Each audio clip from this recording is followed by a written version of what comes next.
by popular demand, as a couple of members tonight wanted me to do my update of where PDC started again. I know a few of you have seen it, but people like to hear it again. So Painted Dog Conservation Incorporated started in October 2003. But obviously started with a passion of mine, being one of the founding members, and obviously kicking it off. My passion started around 22 years ago when I joined the zoo industry. And yes, some of these photos are old. Oakley frog skin and haircuts give it away. But my passion really came about from looking after painted dogs in captivity, seeing possibly over 200 animals bred in captivity, and obviously learning a lot more about their cause. During that time, we obviously perfected ways in which of anaesthetising the dogs and restraint, right through to what we call the frozen zoo. And we have a world expert, Monique Paris from iBream tonight, down in the front corner as well. So we were the first people to successfully gather semen from a male wild dog or painted dog, freeze that and have over 70% post-thaw motility. What does that mean? It means that we get some sex cells. If this animal does go extinct in the wild, we may have a future of bringing them back. So we worked on that quite successfully, introducing packs together. And then I got an opportunity to go to Zimbabwe to work with a gentleman called Dr. Greg Rasmussen for Painted Dog Conservation, based in Wangi National Park. I worked with Greg for many, many years, about 3 or 4 years before I decided to quit my full-time work, go over there and build the largest rehab centre anywhere in the world for painted dogs. And there we are with the team. This took 2 years of complete work to build an intensive care clinic, rehab centre and a soft release centre, along with an education and also stay-over area for children. So there we are, proud moment. Quite interesting, those that have been to Africa, and particularly around Wangi, know that there's around 42,000 elephants just in that area. So the fence had to be elephant-proof as well, which is always a challenge. Our first inhabitants, John and Angela, and we didn't name them. But sadly, obviously our ultimate goal is not to have any animals in this facility, but it has had many animals through there, all from painted dogs right through to cheetah and farmers that have been extirpated from their land due to the farm takeovers. So it's been quite an interesting journey, and it's still standing the test of time today. 2 other animals, Ulaka and Sox, which the rest of their pack died out due to anthrax in the Save Conservancy.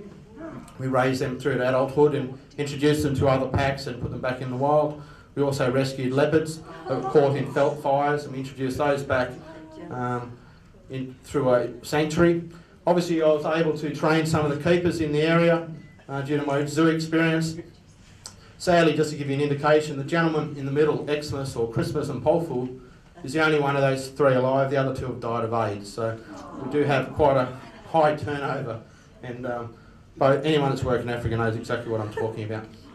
We've also been involved with moving confiscated dogs. These 2 animals were sent to DeVilt Cheetah Sanctuary in South Africa from Zimbabwe, part of what we believe was a trade. So I got to box them up, fly them back to Wangi and release them back into the wild.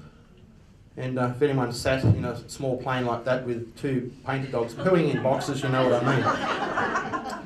Some of the other things, obviously, these are dogs that were dug up out of the den. These are at Chipangali Wildlife Orphanage in Zimbabwe in Bulawayo.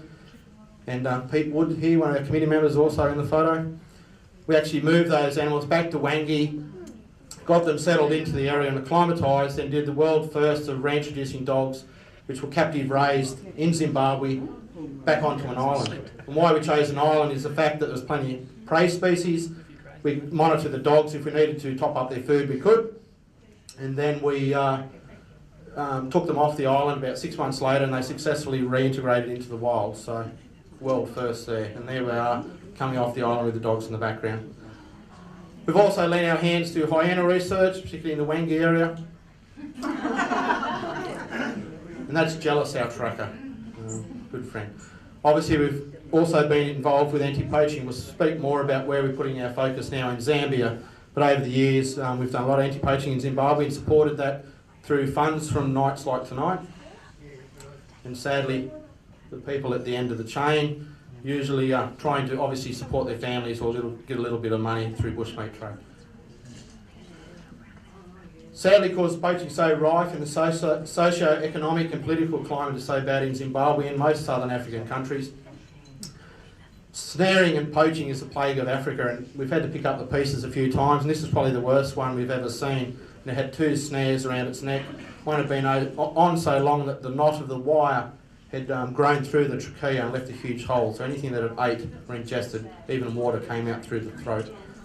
Lucky though, after 4 months of rehab, and we are working on the dog probably every couple of weeks, we're able to release it back to its natal pack, maternal pack, which came back to visit him through the fence line, and as I said, it was a great success story. Not all the stories are successful, and the bush telegraph works quite well, but on this occasion it didn't. It's indiscriminate, probably the most benign animal you'll ever come across, giraffe. This animal was so badly snared it couldn't drink or eat, so the best thing for it was euthanasia, which is quite sad. We've also done a lot of community work over the years and set up pen pal schemes throughout several of the rural communities and introduced them to some new toys. And we've also done clothing appeals through PDC Inc. and obviously clothed the community. We then, in 2007, spread our wings. It did become quite difficult to support Zimbabwe through fundraising in Perth, and Nicholas and his team know exactly what I'm talking about. A lot of people didn't want to support Zimbabwe, even though they're strong followers still. So we spread our wings and got involved with the Wild Dog Project in Namibia, out near Chunkwe in Bushman land, with a gentleman called Mr. Robin Lyons, and many of you are familiar. Robin actually stood in front of a lot of the people here tonight at a function 3 years ago and the year before that as well. Robin is actually having issues with doing what we stated back then was a reintroduction of dogs into Etosha National Park, the premier game park in Namibia. So what we're doing in the downtime is actually working with Dr. Matt Becker now in Zambia, and Matt will tell us more about that in a moment. But with Robin, as I said, out there in our studies we've done in Zimbabwe, the dogs usually have a home range around 350 to 750 square kilometres. Out where Robin works at 3,900 square k's. So you have your work cut out for you. It's very interesting the fact that there's low prey density and low numbers of dogs. Dogs are probably the heaviest anywhere in Africa. And some of these dogs weighed over 35 kilos. And obviously working with the bushmen and the challenges. And we supported Robin quite heavily with GPS units, and obviously Mr. Mike Palmer and Save Foundation and PDC Inc. bought Robin a new vehicle, cameras, and obviously laptops, and camera lenses. The second field year that we spent with Robin, I actually built a new bush camp for him, and I got to dig the toilet. After all my years' experience, he gave me a great job. And obviously we're out catching dogs and recollaring, but absolutely massive dogs out there, unlike the bushmen. About the same time,